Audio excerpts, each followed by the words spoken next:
Again, welcome to the Chiropractic Marketing Assistant Program. And one of the topics I'm going to cover right now is we talked about a portion, the educational sales formula, which is established need is equal to the obstacles, time and money divided by trust. And the topic I wanted to go over to here and give you an example that just happened with a client is time. Remember that you always have to handle 3 obstacles of time. Remember, if we have a perception that something takes too long relative to our perceived need, we won't do it. And that is a very common obstacle. But with potential chiropractic patients, it's interesting in that it's an unstated obstacle. They won't say, well, I can't make it because I think it's going to take too long. They will never say that. They will never say, well, I can't make it because I'm going to have to wait in your office too long. They'll never say that. Even though these are natural, and by the way, they're typically not even conscious. They're just embedded in our experiences, however old we are. You take somebody 30, 40 years old that's been to the doctor a few times, they have already experienced this, okay? So it's not even a consciousness. And so, in other words, but the point is, you always have to bring up time before you schedule a patient. You always, in the 3 categories, you have to, and I'll give you an example of what just happened. So a client had a new patient. It was day 1, and we see him the next day, okay? In other words, if somebody comes into your office, they don't want to wait 2 or 3 days or 5 days to start getting relief. They want his relief as fast as possible. So on day 1, now, when we went to schedule him the next day, he, in his mind, didn't think he could make it because it was an unconscious time obstacle. And this is what I keep trying to drive home. You have to be aware that these 3 obstacles, and it's not like every patient has all 3 obstacles all the time. It could only be 1, but these are the 3 main ones. So we cover all 3 of them, even though it might only be 1 with this patient. And it's unconscious. Conscious meaning they won't say it, which means if you're not trained to say it, here's what it sounds like. And this is what happened to the doctor because he's just learning this. So he says, we'll see you tomorrow. And the patient says, well, I can't make it in tomorrow. I think this was on a Monday or a Wednesday. I can't remember the day. He says, I can't make it in tomorrow, but I can come in Friday, the end of the week. Now, that's not acceptable. Now, why did he do that? Because he had the unconscious obstacle of time. Okay? One of those 3 components of time relative to his need. Not that he couldn't come in. In his mind, he couldn't come in. And so the good news is the doctor did not say this. Okay, we'll see you Friday. See, that's the good news. Because remember, motivation decreases 50% roughly every 24, 48 hours. In other words, life gets in the way. Stuff happens. There's different, motivations that happen from one day to the next. A lot of times the things, the 1, 2, 3 priorities you have tomorrow, by the time you get tomorrow, are not 1, 2, and 3, see? Some get pushed to the back burner. Some get raised higher, okay? So we don't wait. We schedule the patient immediately. So the good news is he forgot to say it. So the patient threw the obstacle out of him. The good news is he remembered that he didn't overcome the obstacle of time. And then he came back around after the guy said, no, I can't make it tomorrow, but I can come in Friday. I think it was Friday was like 3 or 4 days later. Definitely past 24 hours. So then he came back around and then he did apply. He goes, oh, I forgot to tell you. See? So even if you forget to do it and they use the time obstacle, you have to realize that when they go, oh, I can't come in tomorrow, but I can come in, 2 days later, or 3 or 4 days later, or next week. The first thing you have to do is realize they just threw the obstacle on you, and that's not acceptable. They just pushed it back past tomorrow, and that's not acceptable. But they did it based on their reality, not yours. This is a key point. And so what he did is he forgot. Well, the guy had the unconscious obstacle, and he throws them off 3 days later till Friday. And by the way, it's a new relationship. This is day 1. So how much does this patient know about how quickly he can come in and get treated and leave, that he doesn't have to wait 2 hours. Because you got to remember, most people think they have to take off a half a day to go see a doctor.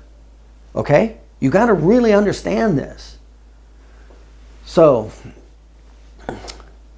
he realized that he got bamboozled, the doctor did. He got what's called the unstated obstacle of time. Guy says Friday. The good news is he realized, he goes, wait a minute, that's not acceptable. I messed up. He knew this. He swung back around, and this is what you do. If you forget, you still come back and clean it up, and you will still take that. You'll get 50 to 70% of those people to schedule for tomorrow. When you go back and do what we're getting ready to show you, you'll get 50 to 70% of them to schedule for tomorrow when they told you the first time around they couldn't make it, because you cleared up the obstacle, their perception. And so that's when he came back, and that's when you come back and you actually say this. Oh, I forgot to tell you. We have 3 office policies to make it easy for you to get in and out of our office quickly. Number 1, we're here as early as 9, we close as late as 6. You will not have to take off work. Number 2, you can either come in before work, during lunch, or after work. Number 2, when you do come in, you're only here for 20 minutes. Now this is a day 2, so I'm going to say 10 to 15 minutes. If it was a new patient, I'd say 20 to 30. But you're only going to be here for about 10 to 15 minutes. We're going to respect your time. You will not be here a half a day. Number 3, when you do come in, we have what's called a 7-minute wait policy. You actually will be seen within 7 minutes. You'll actually be seen by the doctor within 7 minutes of your appointment schedule.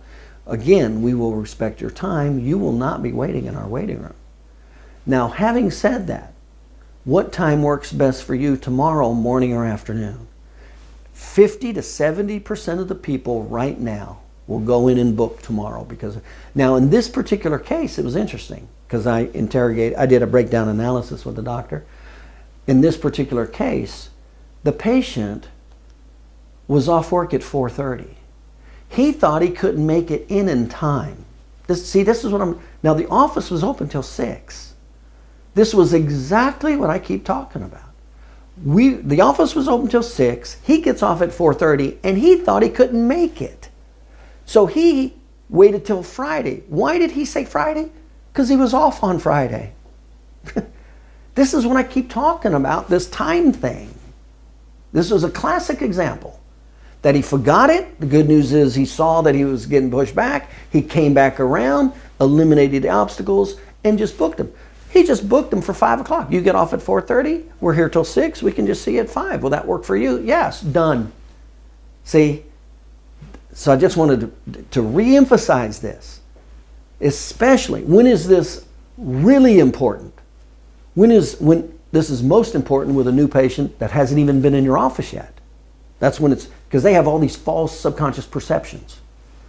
When's it next important? The new patient on day 1. Well, he hasn't experienced coming in, going back, getting treated, and leaving, and not sitting in the waiting room for 2 hours. He hasn't experienced that yet. So we have to have extra communication. We got to go way out above board for these people.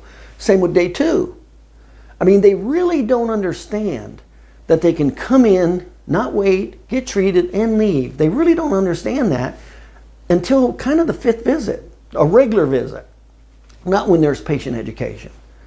They really don't understand that until all the patient education's over and it's their first regular visit.